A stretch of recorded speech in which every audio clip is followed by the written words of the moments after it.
আমাদের কুমিল্লা ছোট ব্যবসায়ী তানভীরকে দেখা যাচ্ছে ছোট ছোট গরু নিয়ে আসছে আজকে। কি অবস্থা তোমার? এই তো আলহামদুলিল্লাহ। কয়টা আছে গরু? বেচা কেনা হয়েছে? একটা হয় নাই। এই যে এটা কেমন চাইছো? 75। চাওয়া দাম 75,000। কত বলছে বাজার আজকে? 60-62 বলছে। বেচা বিক্রি কেমন টার্গেট? 65,000 বেচা বিক্রি টার্গেট। তাহলে তানভীর লাভ হইব কত? আসছে কত? মাত্র 5,000 লাভ হইতো না? কি কও? 62 কিনা? 62 কিনা? কোন জায়গা থেকে কিনছো এগুলো?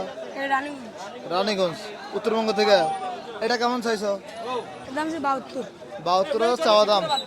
কেমন বেচা বিক্রি? এটা 60,000 টাকা বেচা বিক্রি। এই তো আরেকটা আছে নেপালি। এটা কেমন চাওয়া দাম? 75 চাওয়া দাম। কত বেচা বিক্রি? এটা 65 বেচা বিক্রি। 65,000 বেচা বিক্রি। আচ্ছা ঠিক আছে, চালাইয়া যাও। ধন্যবাদ তোমাকে, ভালো থাকো।